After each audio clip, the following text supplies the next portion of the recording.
ETF index mutual funds నేర్చుకుని stock మార్కెట్లో రాణించాలనుకుంటున్నారా? వెంటనే ఈ నెంబర్కి కాల్ చేయండి. నమస్కారం సుందరమరెడ్డి గారు. నమస్తే సార్. ప్యాసివ్ ఫండ్స్ తోటి ఎలా సర్వైవ్ అవ్వాలండి? ఎందుకంటే పేరెంట్స్ పిల్లలకి కొన్ని ఇస్తూ ఉంటారు. వాటిని ఎక్కడ ఇన్వెస్ట్ చేయాలనేటువంటిది ఆడపిల్లలకైనా సరే మగపిల్లలకైనా సరే కొన్ని తెలియదు. బట్ వాటిని ఎలా ఇన్కమ్ జనరేట్ చేసుకునేటువంటి ప్రాసెస్కి తీసుకుని వెళ్ళాలంటారు? బేసికల్గా ప్రపంచంలో ఎక్కడున్నా సరే మనిషి మనీ మేక్ చేసే పద్ధతులు నాలుగు రకాలండి.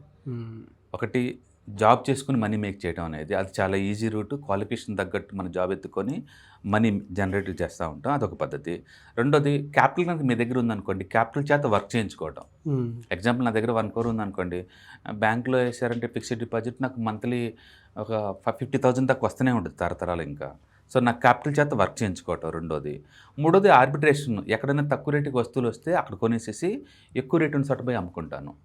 బిజినెస్ చేసే పని అది మెయిన్గా. అండ్ నాలుగోది ఆర్బిట్రేషన్. ఆర్బిట్రేషన్ అంటే ఏంటంటే, ఏదైనా కాంట్రాక్ట్ తీసుకున్నాం అనుకోండి, వర్క్ ఉన్నా లేకపోయినా ఆ టైంలో నాకు మనీ ఇస్తుంది. ఎగ్జాంపుల్, నేను లిఫ్ట్ మెయింటెనెన్స్ తీసుకున్న కాంట్రాక్ట్, వర్క్ ఉన్నా లేకపోయినా 1 year వేసరికి నాకు డబ్బు ఇవ్వాల్సిందే. ప్రతి యూటిలిటీస్ ఏదో ఒకటి మనం కాంట్రాక్ట్ తీసుకుంటాం, ఆ టైం కల్లా నాకు మనీ వచ్చి పడుద్ది, పని ఉన్నా లేకపోయినా. అది ఆర్బిట్రేషన్ అంటారు.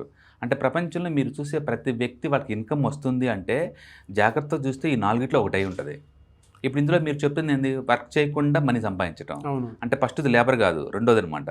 రెండోది అంటే వాళ్ళ పేరెంట్స్ క్యాపిటల్ ఇచ్చారనుకోండి, మీరు ఆ డబ్బుని మార్కెట్లో ఇన్వెస్ట్ చేసుకొని విత్డ్రాల్ పెట్టుకోవచ్చు. ఎగ్జాంపుల్, నేను మ్యూచువల్ ఫండ్లో పెట్టాను అనుకోండి, ఒక ₹1 కోటి మ్యూచువల్ ఫండ్లో మనం పెట్టామనుకున్నాం అనుకోండి. ఎగ్జాంపుల్, మల్టీ అసెట్ అలొకేషన్ ఫండ్స్లో పెట్టాను. పెట్టేసేసి ఎప్పుడు ఒక 1 or 2 years తర్వాత మనీ అవసరమైంది అనుకోండి, అప్పటి నుంచి నేను విత్డ్రాల్ బిగిన్ చేస్తాను. జనరల్గా మీరు 5% కనుక విత్డ్రాల్ బిగిన్ చేశారనుకోండి, జీవితకాలం వస్తూనే ఉంటాయి అమౌంట్. ఎందుకంటే జనరల్గా మ్యూచువల్ ఫండ్స్ 12 to 15% దాకా మూవ్ అవుతుంటాయి. మనం విత్డ్రాల్ చేస్తుంది 5% కదా, మనీ గ్రో అవుతూనే ఉంటుంది, ప్లస్ మనకు విత్డ్రాల్స్ అమౌంట్ వస్తూనే ఉంటుంది. రెండోది, బ్యాంక్ డిపాజిట్ చేసినా మనకి తక్కువ డబ్బు అయినా సరే గ్యారంటీకి వస్తూనే ఉంటుంది. లేదా ఇల్లు కొని రెంట్లకి ఇచ్చేసి ఆ రెంట్లు ఎవ్రీ మంత్ వసూలు చేసుకున్నా సరే మనకు డబ్బు వస్తూనే ఉంటుంది. లేదా వేరే వాళ్ళకి ₹1 ఇంట్రెస్ట్, ₹2 ఇంట్రెస్ట్కి ఇచ్చినా వస్తూనే ఉంటుంది. కాబట్టి క్యాపిటల్గా మన దగ్గర ఉంటే వర్క్ చేయాల్సిన పని లేదు. అండ్ చాలామంది వర్క్ చేస్తేనే వాళ్ళు మనుషులు, వర్క్ చేస్తేనే డబ్బు వస్తుంది అనుకుంటారండి. వర్క్ చేస్తే ఏమొస్తుందండి? 38 జాబ్ వస్తే 68 కల్లా మళ్ళీ నెట్టేస్తారు బయటికి. 30 years మనిషి హోల్ జీవితంలో వర్క్ చేసేది. ఎంత వర్క్ చేసినా అన్ని ఖర్చులు పని ఏం మిగులుతాయండి వాళ్ళకి? కాబట్టి క్యాపిటల్ చేత వర్క్ చేయించండి. అదైతే ఇంకెప్పుడు పని చేస్తూనే ఉంటుంది. ఈవెన్ సండే కూడా వర్క్ చేస్తుంది. మనం వడ్డీకి ఇచ్చామంటే సండే కూడా మనీ వస్తుందా మనకి? ఫెస్టివల్ సీజన్లో కూడా మనీ వస్తుంది కదా. బయట వర్షాలు పెడితేనే మనకు డబ్బు వస్తూనే ఉంటుంది కదా. కాబట్టి క్యాపిటల్ చేత వర్క్ చేయించుకోవటం అనేది ఎక్సలెంట్ వర్క్ అనమాట. అందుకని మన క్యాపిటల్లో ఎక్కడ స్లీపింగ్ మోడ్లో ఉంది చూడండి, వాటిని యాక్టివేట్ చేయండి. కనీసం అవి 10 to 12% అని మొత్తం పెరుగుతున్నాయో చూడండి. పెరగలేదని దాన్ని లేపేయటం, ఆ పెరిగే చోట మూవ్ చేయటం దాన్ని. అంతే. ఎందుకంటే మనం వర్క్ చేస్తే అంత అమౌంట్ రాదు. ఒకవేళ వచ్చినా సరే టైం చాలా తక్కువ కదా. మనం ఎంత వర్క్ చేసినా మంత్లీ 30 days కదండి. అందులో సండే సాటర్డే వదిలేస్తే 22 days 23 days ఉంటాయి. అంతకంటే ఎక్కువ వర్క్ చేయలేం కదా. కాబట్టి లేబర్ కన్నా కూడా క్యాపిటల్ అనుకుంటే స్లీప్ మోడ్లో ఉండి యాక్టివ్ చేసుకోవాలి అని, యాక్టివ్ ఉంచాలి అని అంటే వెయిట్ మీద ఎక్కువ ఫోకస్ చేస్తే బెటర్ సార్. ఫర్ ఎగ్జాంపుల్ నాకు ల్యాండ్ బ్యాంక్ ఉంది, అది గ్రోత్ అవ్వట్లేదు, ఇయర్లీ 2 to 3% కూడా గ్రోత్ అవ్వట్లేదు. దాన్ని డిస్కార్డ్ చేసేసి దాన్ని తీసుకొచ్చి మల్టీ అసెట్ అలొకేషన్ ఫండ్స్లో పెట్టుకుంటావే. అవునా? పొలం ఉంది, కౌలుకి ఇస్తుంటే ఎకరానికి ఒక 10,000 15,000 వస్తుంది, బట్ అమ్మితే 20 లక్షలు వస్తాయి అనుకోండి. అమ్మేసుకుని ఆ డబ్బులు తీసుకొచ్చేసి మల్టీ అసెట్ అలొకేషన్ ఫండ్స్లో పెట్టేసుకోవటమే. ఏ అసెట్ అయితే 10% కూడా మూవ్ అవ్వట్లేదు వాటి మొత్తం డిస్కార్డ్ చేయండి. మళ్ళీ అగైన్ మ్యూచువల్ ఫండ్ నాలెడ్జ్ లేకపోతే వేస్ట్. మళ్ళీ నేను అంటుంది అది నాలెడ్జ్ లేకపోతే మీరు మనీ పెట్టకూడదు. అందుకని అసెట్స్ మీరు ఏదైతే ఉన్నాయో అవి క్యాష్ ఫ్లో లేకుండా, గ్రోత్ కాకుండా పడి ఉంటే కనుక వాటిని డిస్కార్డ్ చేసేసి వచ్చే చోట పెట్టేస్తే ఉండొచ్చు. అందుకని ఇండియాలో జాబ్ చేసుకొని బతకాలంటే లేదు, క్యాపిటల్ అనుకుంటే క్యాపిటల్ చేత వర్క్ చేయించుకొని బతకచ్చు. లేదా ఆ క్యాపిటల్లే మీరు ఇంకా మ్యూచువల్ ఫండ్ రూపంలో పెట్టే బదులు మీరే ఆర్బిట్రేషన్ బిజినెస్ బిగిన్ చేశారనుకోండి, తక్కువ షాట్ కొని ఎక్కువ షాట్ అమ్మటం అనుకోండి, అది ఇంకా బాగుంటుంది. కాకపోతే స్కిల్ ఉండాలి, అందరికి సూట్ అవ్వచ్చు కదా. అది స్కిల్ ఉండవచ్చు.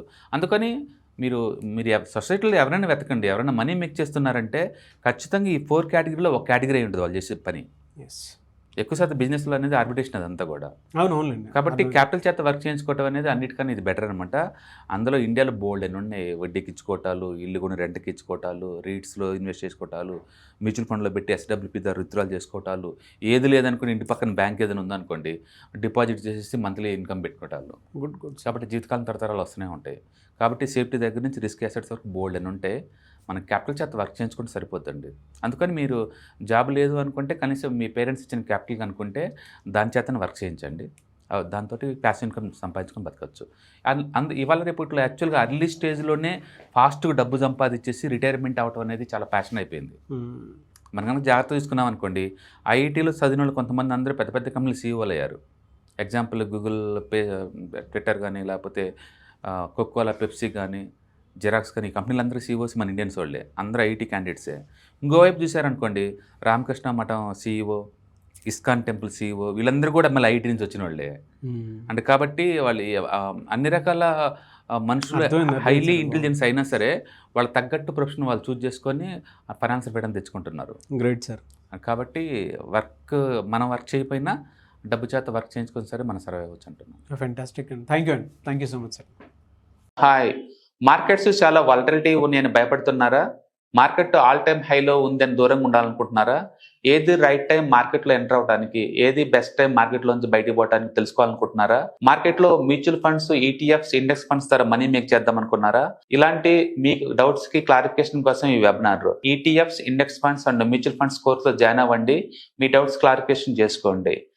Every month Saturday, Sunday and Monday conduct చేసే ఈ కోర్సులో మీకు ఈటీఎఫ్స్ అంటే ఏంటి, ఇండెక్స్ ఫండ్స్ అంటే ఏంటి, మ్యూచువల్ ఫండ్స్ అంటే ఏంటి, different type of ETFs, index funds, mutual funds అంటే ఏంటి, ఇందులో ఇన్వెస్ట్ చేయడం ద్వారా లాంగ్ టర్మ్ లో వెల్త్ ఎలా క్రియేట్ చేసుకోవాలా, షార్ట్ టర్మ్ లో ఎలా వెల్త్ క్రియేట్ చేసుకోవాలా, ఎనీబడి కెన్ ట్రేడ్ ప్రోగ్రామ్ ఎలా పార్టిసిపేట్ చేయాలా, ఇలాంటి అన్నిటికీ మీకు ఆన్సర్ దొరుకుతుంది. కాబట్టి మీకు ఎవరికన్నా ఇలాంటి వాటిలో వెల్త్ క్రియేట్ చేయాలని కనుక ఇంట్రెస్ట్ కనుకుంటే కింద స్క్రోల్ అవుతున్న నెంబర్ కి కాల్ చేయడం ద్వారా మీ సీట్ ని బుక్ చేసుకోండి. Thank you.